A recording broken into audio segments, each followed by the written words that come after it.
欢迎来到沪江网校韩语课堂。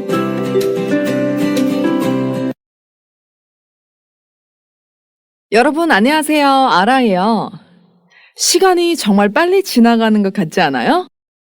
또 어느덧 정리 수업이 됐네요. 이번 단원에서 우리는 어떤 내용을 공부했었죠? 네, 바로 가족의 변화와 한국의 의례, 즉 전통과 변화에 대해서 공부했었죠? 우리의 전통은 어떻게 변해가고 있나요? 또 이러한 변화가 생기게 된 이유는 뭘까요? 그리고 전통 의례의 형식과 의미는 이제 다 아셨나요? 자, 그럼 오늘 수업에서는 이런 내용들에 대해 다시 한번 정리를 해보도록 하겠습니다. 자, 그럼 연습 문제를 같이 한번 볼게요. 1번, 빈칸에 알맞은 말을 골라 쓰십시오. 자, 그럼 빈자리에 써넣기 위해 어떤 단어들이 있는지 같이 한번 볼게요. 빡빡하다, 인정하다, 조문객, 빈소, 저출산, 부정하다, 역귀성. 이 어휘들의 뜻을 기억하시나요? 자, 저는 이 어휘들을 한 문장으로 한번 만들어 봤어요.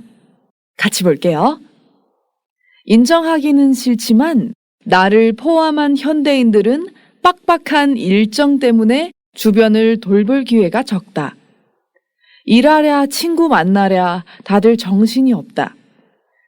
그리하여 요즘에는 역귀성이 생겨났다.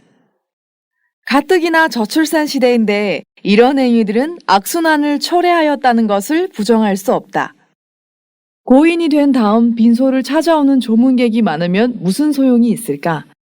정작 유가족의 자리에 설 사람들은 그 역할을 못하는데. 자, 이 문장을 보시고 나서 어떤 뜻인지 기억나시나요? 그럼 여러분, 다음 연습을 먼저 풀어보세요.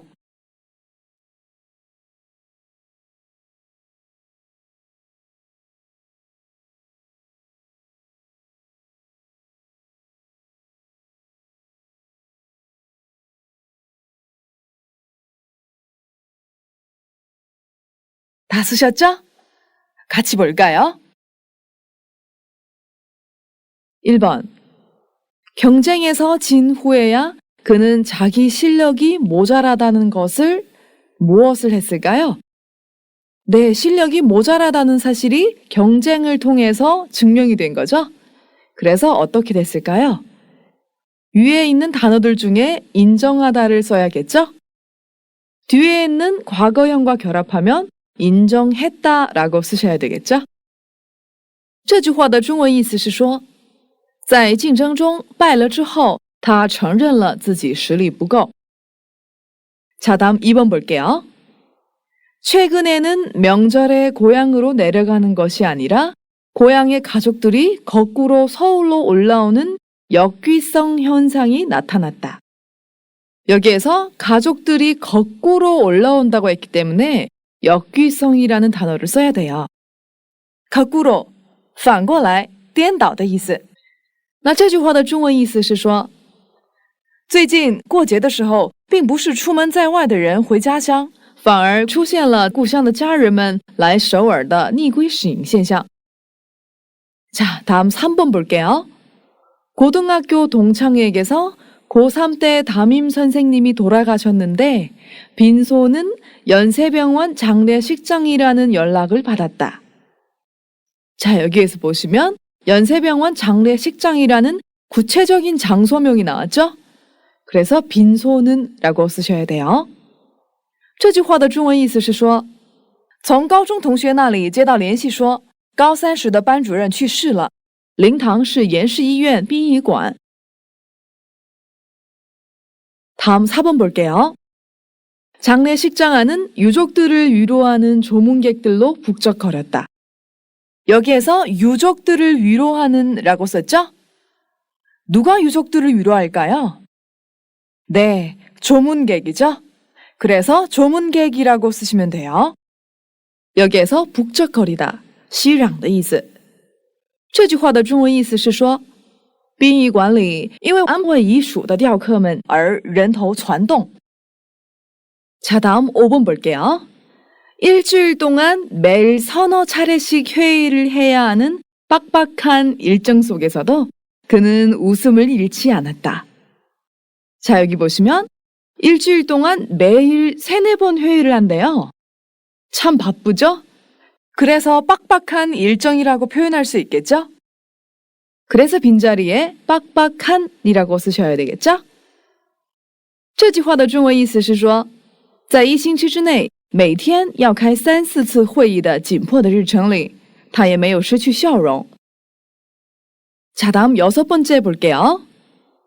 그의 성공이 끝없는 노력에서 비롯되었다는 것은 부정할 수 없는 사실이다. 자, 여기에서 그의 성공은 노력에서 비롯되었다고 했죠? 네, 이것은 사실이죠. 그래서 어떻게 할 수 없을까요? 네, 바로 부정할 수 없죠? 그래서 부정할 수 없는 사실이다 라고 쓰시면 돼요. 这句话的中文意思是说，他的成功来自于不懈的努力，这是无法否认的事实。 7번째 보겠습니다. 아이를 안 낳거나 적게 낳는 저출산 현상으로 인해 문을 닫는 초등학교가 생기고 있다. 자, 여기 보시면 아이를 안 낳거나 적게 낳는다고 했죠? 네, 그러면 이것을 저출산 현상이라고 할 수 있겠죠? 这句话的中文意思是说，由于不生孩子或者生得少的低生育水平现象，倒闭的小学正在出现。 자, 다 이렇게 이해하셨나요? 자, 그러면 계속해서 2번 볼게요. 빈칸에 알맞은 말을 골라 쓰십시오. 자, 여기 위에 빈칸에 있는 단어들을 먼저 같이 볼게요. 문상, 장직, 생전, 명복, 초상을 치르다, 묵념, 고인, 절차, 조의를 표하다. 네, 전부 장례식에 관한 어휘들이죠? 그럼 여러분, 다음 연습을 먼저 풀어보세요.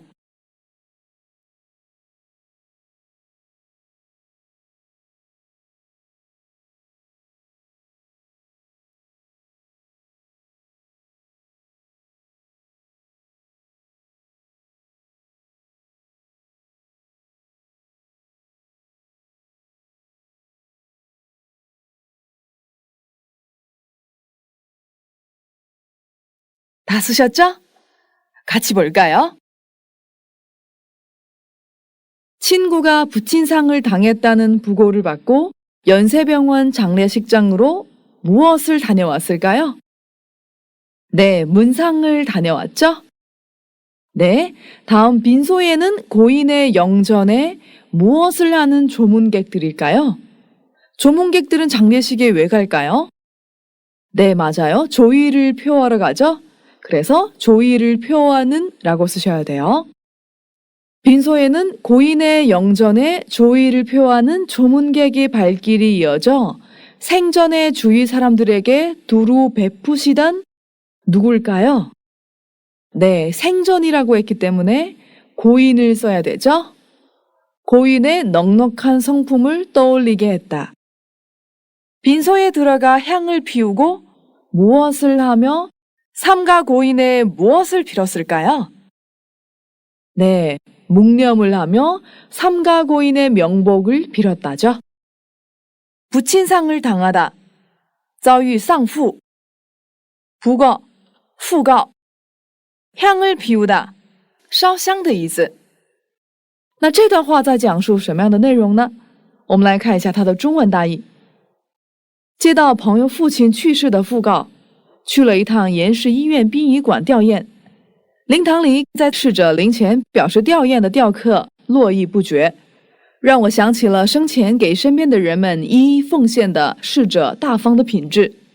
我进入灵堂焚香默哀，并为逝者祈了冥福。 자, 다음 단락 볼게요. 조문객들의 인사를 받기에 바쁜 상주를 뒤로하고 어머님을 뵙고 인사를 드렸다.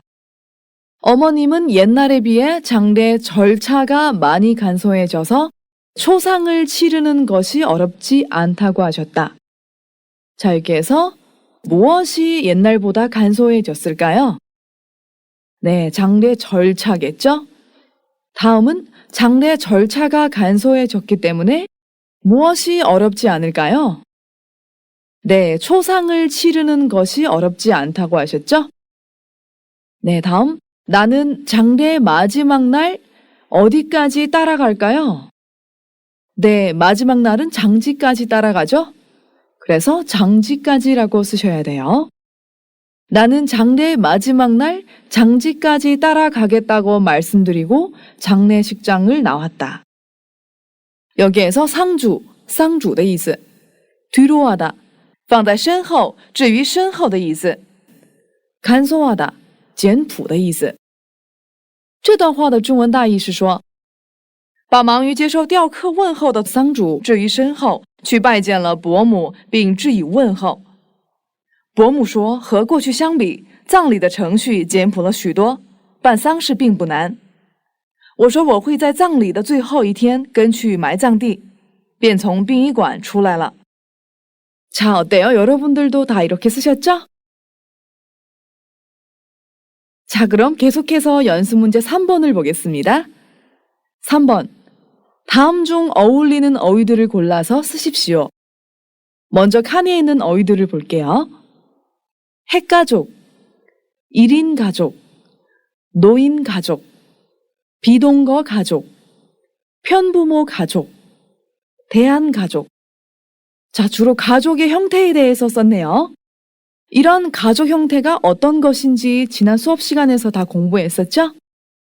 자, 그러면 머릿속으로 떠올리면서 같이 이 표를 완성해 볼게요. 먼저 첫 번째 보기 볼게요. 도시화, 산업화, 저출산이 있죠? 이러한 이유로 인해서 어떤 가족 형태가 생겨났을까요? 네, 핵가족, 1인 가족이 생겼죠?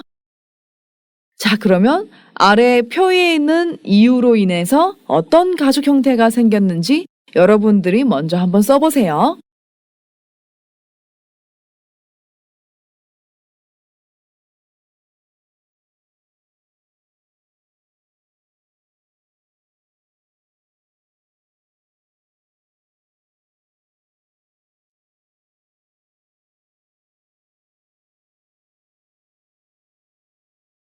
다 쓰셨나요?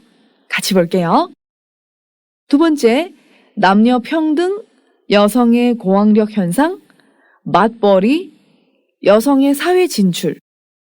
네, 주로 여자들이 많이 사회 활동을 하고 있는 내용이네요. 요즘 같은 시대에 많이 일어나는 현상들이죠? 자, 이로 인하여 어떤 가족 형태가 생겼을까요?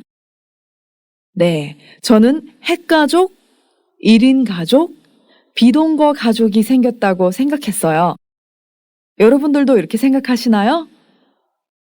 자, 다음 고령화 사회를 보겠습니다. 고령화 사회는 나이가 드신 분들이 점점 많아지는 것을 말하는 거죠? 그래서 노인 가족이 생겨났어요. 자, 다음 이혼율 증가. 요즘에도 이혼하는 부부들이 참 많더라고요. 자, 이렇게 자식을 두고 부모님이 이혼을 하시면 어떤 가족이 될까요? 네, 편부모 가족이 되겠죠?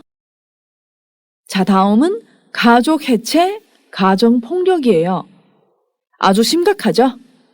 이런 심각한 가족들을 위해서 어떤 가족이 있다고 했죠? 네, 바로 대한 가족이 있어요. 자, 여러분들도 다 이렇게 생각하시죠? 네, 그러면 연습 문제 4번을 볼게요. 4번. 다음을 연결하고 보기와 같이 말해봅시다. 먼저 왼쪽을 보시면 돌잔치를 하다, 결혼식을 올리다, 회가변을 벌이다, 장례식을 치르다, 제사를 지내다 이렇게 했죠? 다음 오른쪽을 보시면 명복을 빌다, 장례를 축복하다, 조상을 추모하다, 장수를 축하하다, 백년해로를 빌다 이렇게 했죠?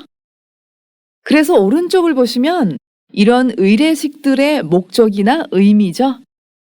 자, 왼쪽에는 의례식이고 오른쪽은 이 의례식들의 목적이나 의미예요. 서로 대응하는 표현들을 연결할 수 있겠죠?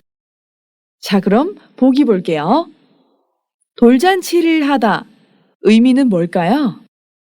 네, 장례를 축복하다죠? 그래서 연결한 뒤 한 문장으로 만들어 봤어요. 아이의 돌잔치를 할 때는 아이의 장례를 축복합니다. 자, 다음은 결혼식을 올리다. 어떤 것과 연결했나요? 네, 백년해로를 빌다죠? 한 문장으로 만들어 보면 결혼식을 올릴 때는 부부의 백년해로를 빕니다. 자, 다음은 회가변을 벌이다. 어떤 것과 연결했어요? 네, 장수를 축하하다죠? 한 문장으로 만들면 회가변을 벌일 때는 부모님의 장수를 축하합니다. 자, 계속해서 장례식을 치르다. 어떤 것과 연결했어요? 명복을 빌다죠? 한 문장으로 만들면 장례식을 치를 때는 고인의 명복을 빕니다. 자, 다음은 제사를 지내다. 어떤 것과 연결했어요? 조상을 추모하다죠?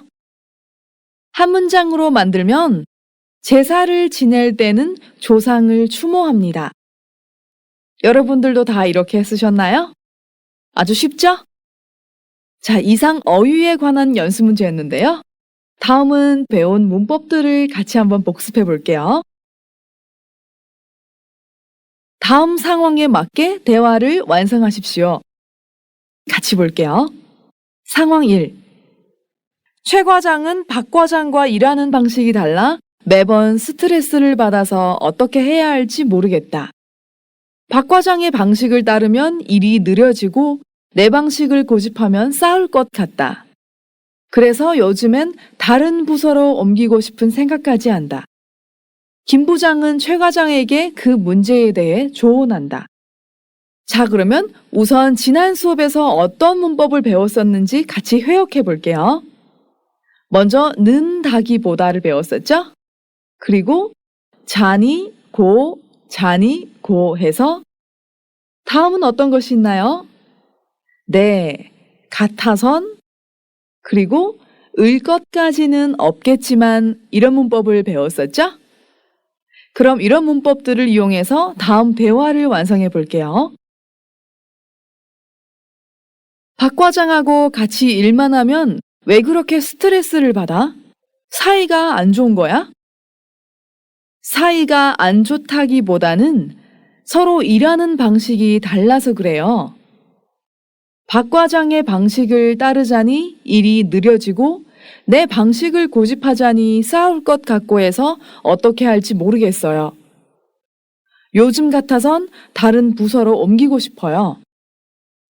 다른 부서로 옮길 것까지는 없겠지만 두 사람이 일하는 방식에 대해 잘 이야기를 해봐야겠군.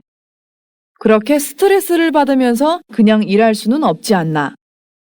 자, 이 대화에서 보시면 김 부장님이 먼저 사이가 안 좋냐고 물었죠?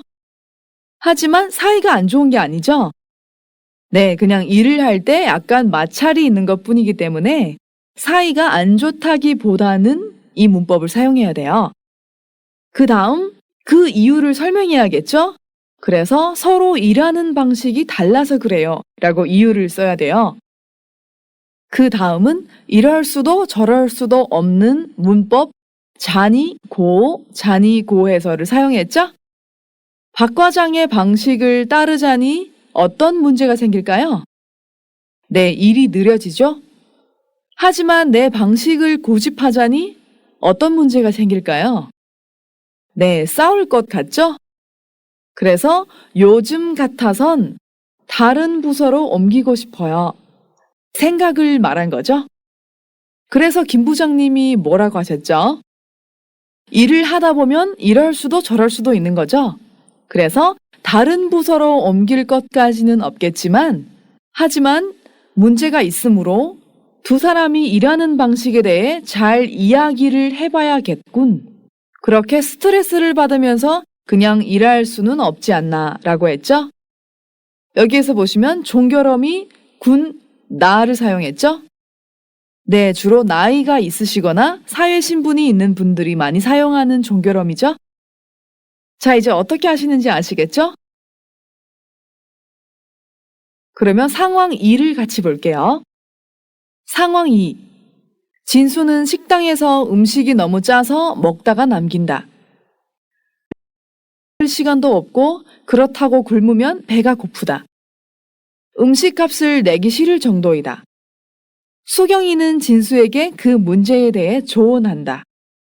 자, 여기 상황 보시면 진수는 식당에서 음식이 너무 짜서 먹다가 남기는 게 문제죠?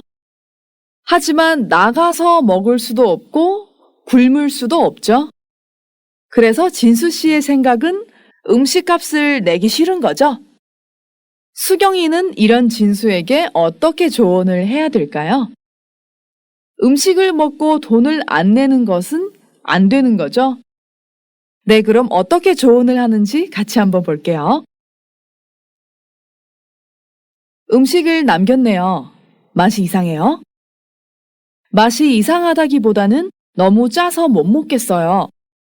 나가서 먹자니 시간이 없고 그렇다고 그냥 굶자니 배가 너무 고프고 해서 어떻게 해야 할지 모르겠어요. 구내 식당이 다 그렇죠 뭐. 생각 같아서는 음식값을 안 내고 싶어요. 음식 좀 제대로 만들 수 없나? 돈을 안 낼 것까지는 없겠지만 음식 맛에 문제가 있다고 이야기는 해야겠어요. 잘 이야기하면 좋아질 수도 있잖아요. 자, 보셨죠? 이제 여러분들은 이런 문법들로 어떤 표현을 하는지 아시겠죠? 네, 그러면 오늘의 정리 수업은 여기까지 하고 마치도록 하겠습니다. 우리 다음 수업에도 재미있는 내용들이 많으니까 꼭 기대를 하셔야 돼요. 아시겠죠?